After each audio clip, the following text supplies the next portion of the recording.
ঈদের আগের দিনও ট্রেন, লঞ্চ ও বাসে ঘরমুখো মানুষের ভিড়। জীবন বাজি রেখে হলেও বাড়ি যেতে হবে, এমন উৎকণ্ঠা সবার চোখে মুখে।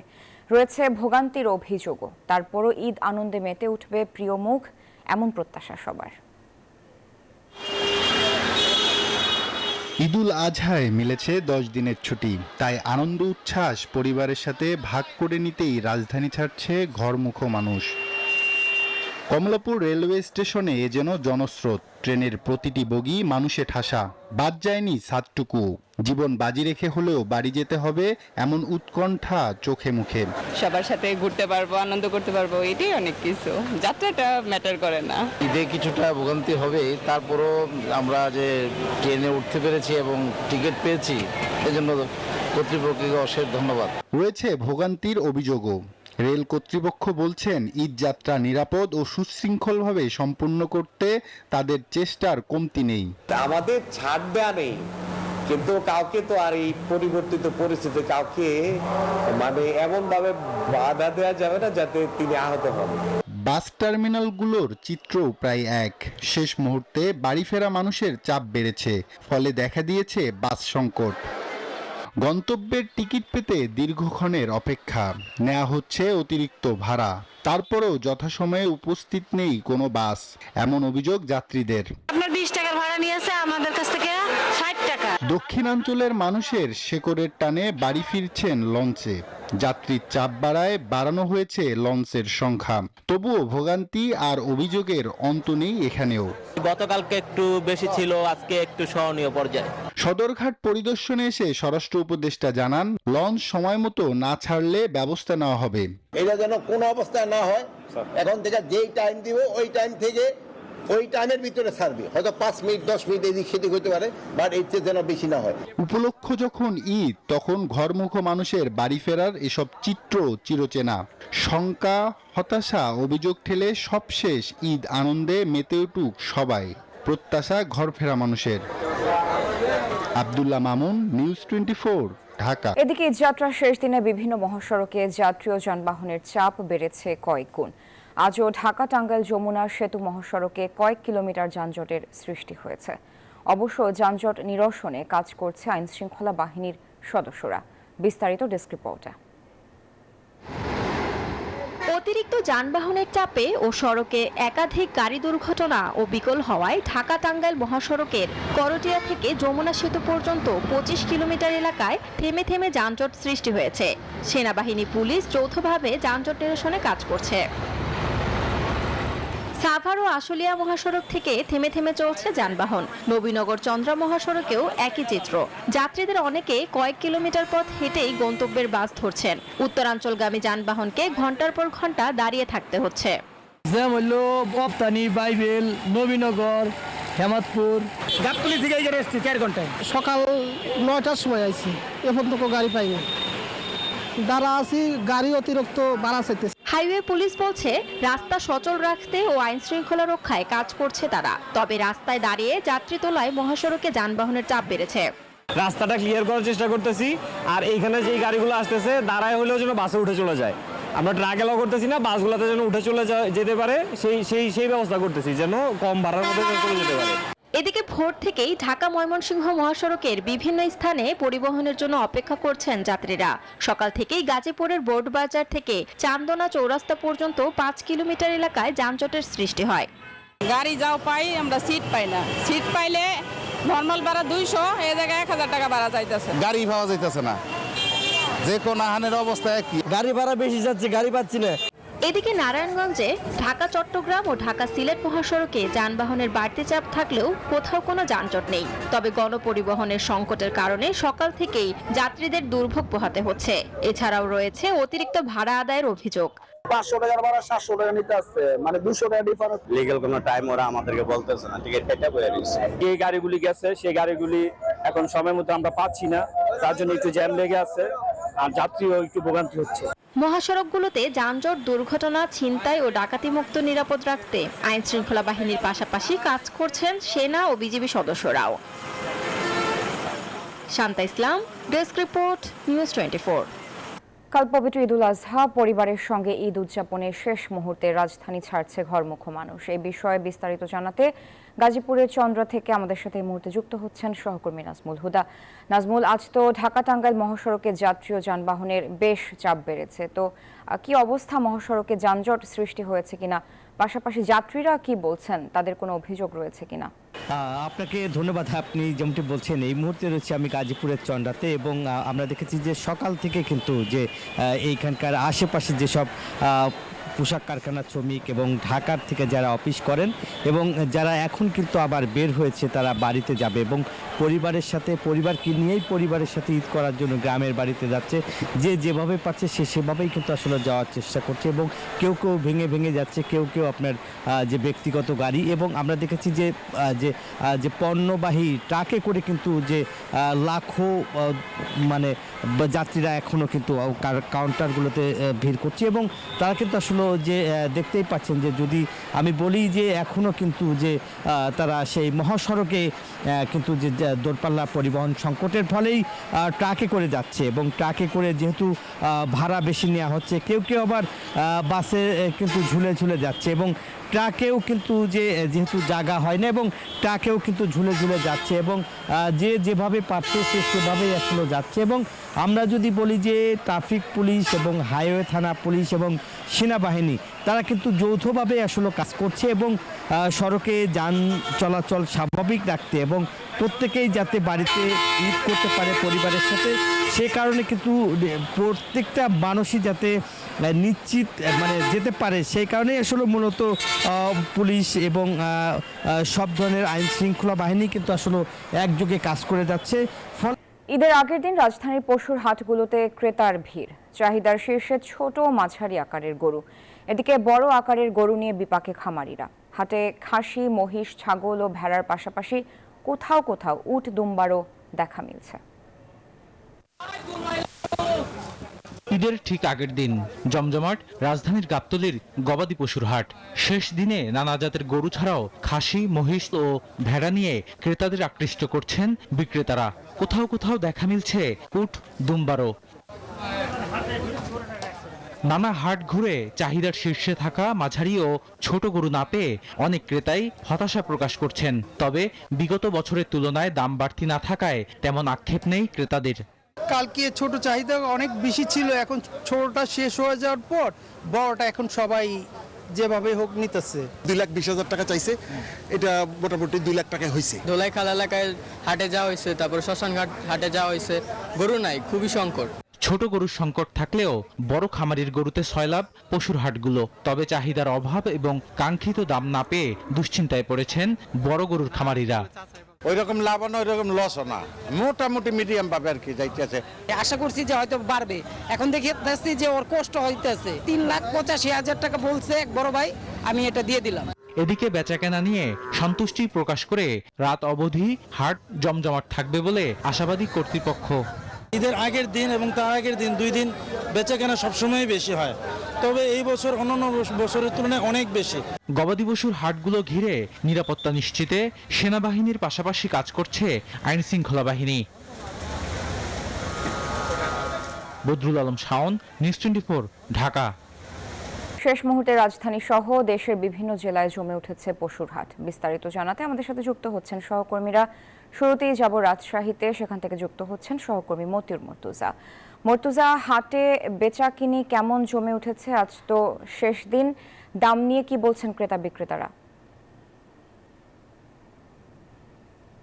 সারা একেবারে শেষ মুহূর্তে রাজশাহীর কুরবানির হাটগুলোতে কেনা বেচা চলছে। আমরা রাজশাহী কাটাখালী বাজারে রয়েছে। এখানে গতকালকে থেকে কিন্তু কুরবানির গরুর দাম কিছুটা বেড়েছে। যারা ক্রেতা বিক্রেতা রয়েছেন তারা বলছেন যে গতকালের থেকে 5 থেকে 10,000 টাকা পর্যন্ত গরুর দাম বেড়েছে। আপনি দেখবেন একেবারে ব্যস্ত সময় পার করছেন ক্রেতা বিক্রেতারা। রাজশাহী এই হাটের পাশাপাশি আরও 32টি হাটে কিন্তু শেষ মুহূর্তের কেনা বেচা চলছে। আমরা দেখেছি যে গতবারের মতো এবারও ছোট এবং মাঝারি আকারের গরুর চাহিদা সব থেকে বেশি।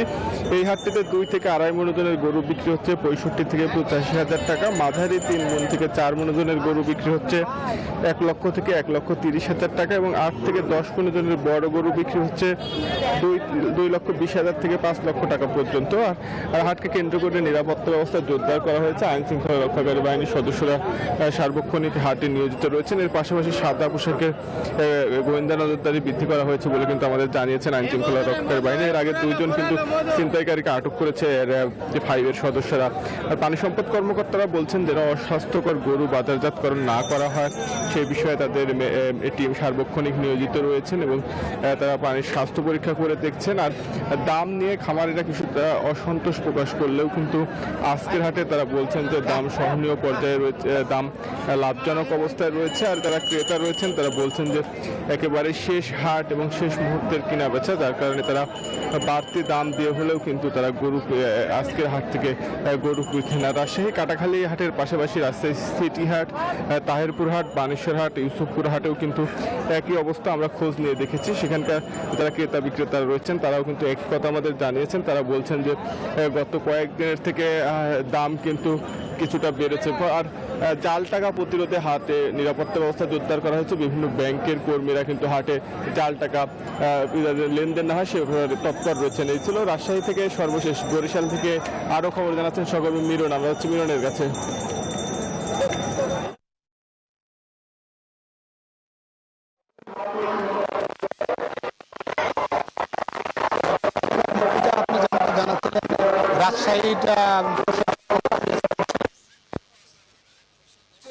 বড় গরুর দাম একই অবস্থা রাজশাহীর মতো, অর্থাৎ বড় গরুর দাম কিন্তু এখানে বড় গরুর দাম হয়, সেখানে মানুষ কিন্তু ছোট এবং মাঝারি সাইজের গরুই পছন্দ করছেন। আমাদের সামনে একটি গরু আমরা এখন দেখছি যে গরুটির দাম হাঁকা হয়েছে 6 লাখ টাকা, কিন্তু 3 লাখ টাকা দাম বলেছে। যদি আমি একটু এক খামারির সঙ্গে কথা বলি যে ভাই আপনি কোথা থেকে আসছেন, এই গরুর দাম কত হাঁকছেন এবং কি বলছেন?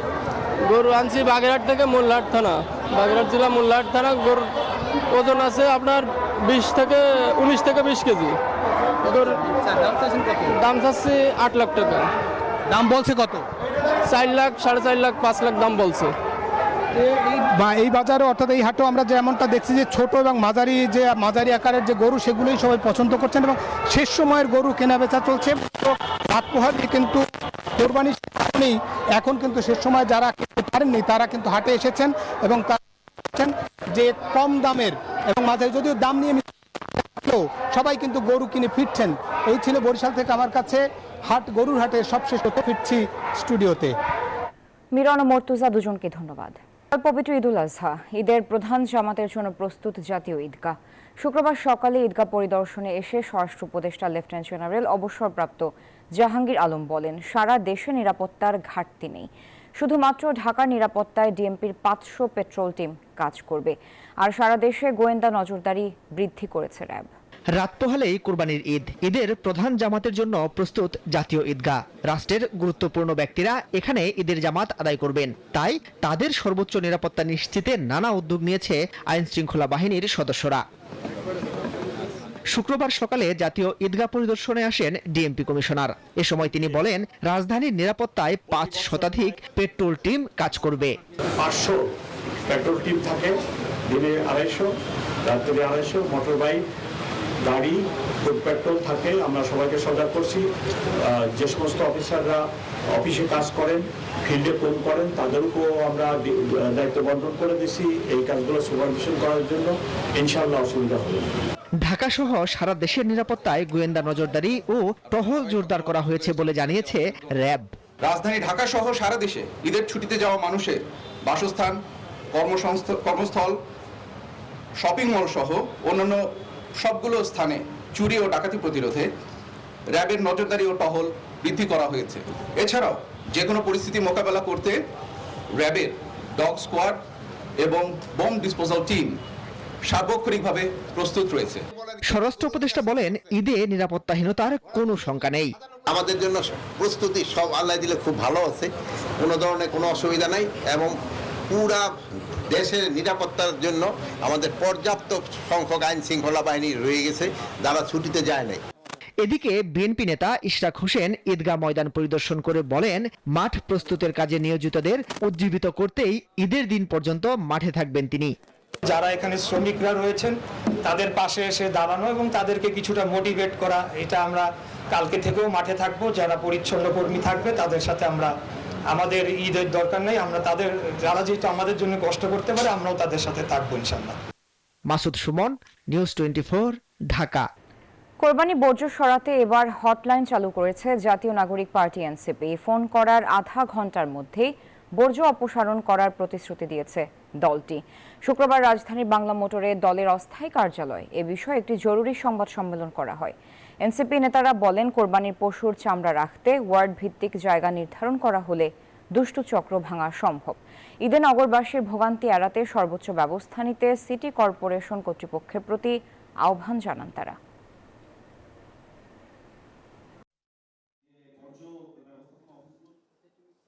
উত্তর এবং দক্ষিণে আমরা একটা হটলাইন চালু করছি, যে হটলাইনে নগরবাসীর যে কেউ কল দিলে 30 মিনিটের মধ্যে আমাদের টিম সেখানে চলে যাবে এবং তাৎক্ষণিক ব্যবস্থা নিয়ে সেই ময়লা কিংবা সেই বর্জ্য অপসারণের ব্যবস্থা করবে। ঢাকা মহানগর উত্তরের জন্য 01913486163 এবং ঢাকা মহানগর দক্ষিণের জন্য যে হটলাইন নাম্বারটি সেটি হচ্ছে 01918999880। বিভিন্ন জেলায় পৃথক সড়ক দুর্ঘটনায় নিহত হয়েছে 5 জন, আহত হয়েছেন অন্তত 27 জন। পুলিশ জানায়, সকালে ঢাকা থেকে ছেড়ে আসা যাত্রীবাহী একটি বাস শেরপুরের দিকে যাচ্ছিল। তারাকান্দার পশ্চিম তালদিঘি এলাকায় বাসটি নিয়ন্ত্রণ হারিয়ে সড়কের পাশের মসজিদে ধাক্কা দেয়। এতে ঘটনাস্থলেই প্রাণ হারান 2 যাত্রী। টাঙ্গাইলের কালীহাতিতে ট্রেনের ছাদ থেকে ছিটকে পড়ে এক ব্যক্তি নিহত হয়েছেন। এছাড়া সড়ক দুর্ঘটনায় কিশোরগঞ্জের পাকুন্দিয়ায় 1 জন এবং ঝিনাইদহের কোটচাঁদপুরে। কুষ্টিয়া জেলা পুলিশের তালিকাভুক্ত চরমপন্থী নেতা জাহাঙ্গীর কবির লিপটনকে 3 সহযোগী সহ আটক করেছে সেনাবাহিনী। স্থানীয়রা জানান, বৃহস্পতিবার রাত 2:30 থেকে সেনাবাহিনীর একটি দল লিপটনের বাড়িতে অভিযান চালায়। পরে দীর্ঘ অভিযান শেষে সকাল 8টার দিকে 4 জনকে আটক করে ক্যাম্পে নিয়ে যান সেনা সদস্যরা। অভিযানে কয়েকটি অস্ত্র জব্দ করা হয়েছে। আইন শৃঙ্খলা বাহিনীর তথ্য জানায়, চরমপন্থী সংগঠন গণমুক্তি ফৌজের একসময় দ্বিতীয় শীর্ষ নেতা ছিলেন লিপটন। তার বিরুদ্ধে হত্যাসহ বেশ কয়েকটি মামলা রয়েছে। অবশেষে চীন সফরে যাচ্ছেন মার্কিন প্রেসিডেন্ট ডোনাল্ড ট্রাম্প। বৃহস্পতিবার চীনের প্রেসিডেন্ট শি জিনপিং এর সাথে ফোনে দীর্ঘ আলোচনার পরই এই ঘোষণা দেন তিনি। ফেব্রুয়ারিতে বাণিজ্য যুদ্ধ শুরুর পর 2 নেতার এবারই প্রথম সরাসরি কথা হলো। আলোচনায় খনিজ সম্পদ রপ্তানি এবং চীনা ছাত্রদের ভিসা সংক্রান্ত সাম্প্রতিক সমস্যাগুলো মিটেছে বলে ট্রাম্প ইঙ্গিত দিয়েছেন। আরও জানান, আলোচনায় বাণিজ্যই ছিল প্রধান বিষয় এবং শিকেও হোয়াইট হাউসে আমন্ত্রণ জানিয়েছেন তিনি। চীনের ভাষ্যমতে শি জিনপিং যুক্তরাষ্ট্রকে চীনের বিরুদ্ধে নেওয়া নেতিবাচক পদক্ষেপ প্রত্যাহারের আহ্বান জানিয়েছেন। সেই সাথে তাইওয়ান ইস্যুতে ওয়াশিংটনকে সতর্ক থাকার পরামর্শ দিয়েছেন চীনা প্রেসিডেন্ট। ভুটানের বিপক্ষে না খেললেও লাল সবুজের পারফরমেন্সে তীক্ষ্ণ নজর রেখেছেন সমিত সোম। 10 জন সিঙ্গাপুরের বিপক্ষে মাঠে নামার অপেক্ষায় কানাডা প্রবাসী এই ফুটবলার। সব ঠিক থাকলে এএফসি এশিয়ান কাপ বাছাইয়ের ম্যাচটিতেই লাল সবুজের জার্সিতে অভিষেক হতে যাচ্ছে তার। প্রথমে এলেন ইতালি প্রবাসী ফুটবলার ফাহামিদুল ইসলাম, এরপর ইংলিশ লিগে খেলা হামজা চৌধুরী। সবশেষে বুধবার ভোরে দেশে আসেন কানাডা প্রবাসী সমিত সোম। সেদিন সকালে এসে সন্ধ্যায় বাংলাদেশ ভুটান ম্যাচ দেখতে জাতীয় স্টেডিয়ামে ছুটে যান তিনি। ভুটানের বিপক্ষে দুর্দান্ত পারফরমেন্স করে 2-0 গোলের জয় তুলে নিয়ে সিঙ্গাপুর ম্যাচের আগে নিজেদের প্রস্তুতিটা বেশ ভালোভাবেই সেরেছে বাংলাদেশ। আর মাঠে বসে নিজ দলের ম্যাচটা বেশ ভালোভাবেই উপভোগ করেছেন সমিত সোম। এটা ভেরি ইউনিক ছিল, খুব ইন্টারেস্টিং ছিল। বাট আমার খুব ভালো লাগছে দেখতে, টিম যে খেলতেছে, টিম যে ভালো খেলছে, যেভাবে ফুটবলটা খেলছে খুব ভালো ছিল। ভুটানের বিপক্ষে ম্যাচে না থাকলেও সিঙ্গাপুরের সাথে একাদশে থাকার সম্ভাবনা রয়েছে সমিতের। তাই তো ভুটান ম্যাচে নিজ দলের সতীর্থদের খেলার দিকে বেশ ভালোভাবেই নজর রেখেছেন এই মিডফিল্ডার। আমি যেটা করছি খেলার থেকে যে দেখছি, আমি জাস্ট চিন্তা করছিলাম আমি কিভাবে এই খেলোয়াড়দের সাথে হেল্প করতে পারবো। আমি দেখছি যে রাকিব বাসি যে কিভাবে রান ইন বিহাইন্ড করে আমি কিভাবে সেকে বল দিতে পারে আমি যদি খেলি, মিডফিল্ডারদের সাথে কিভাবে পাস দিতে পারি কন্ট্রোল করতে, আর আমাদের উইঙ্গার্সে কিভাবে বলটা দিতে পারে এদেরকে 1-on-1 যেতে, ইন বিহাইন্ড দিতে। সমিত জানান, দেশে আসার পর দলের সব ফুটবলারদের সাথেই কথা হয়েছে তার, সবাই তাকে দলে স্বাগত জানিয়েছেন। সবার সাথে কথা বলা হচ্ছে, জামাল ভাইয়ের সাথে একটু কথা বলা হয়েছে, হামজার সাথে একটু কথা বলা হয়েছে, Tapu as well. So yeah, but overall আমার খুব ভালো লাগছে সব টিমমেটদের সাথে কথা বলতে, মিশতে। এরা খুব ওয়েলকামিং আমার সাথে হয়েছে। ঢাকার মাঠে এবার হামজা, ফাহমিদুল, সোম এই ত্রিরত্নের ম্যাজিক দেখার অপেক্ষায় ফুটবল ভক্তরা। এফসি এশিয়ান কাপ বাছাইয়ে সিঙ্গাপুরের বিপক্ষে 10 জুন সন্ধ্যা 7টায় মাঠে নামবে লাল সবুজের প্রতিনিধিরা। আল মাহমুদ ফাহিম, নিউজ 24। এই ছিল সংবাদ। এতক্ষণ সাথে থাকার জন্য ধন্যবাদ সবাইকে।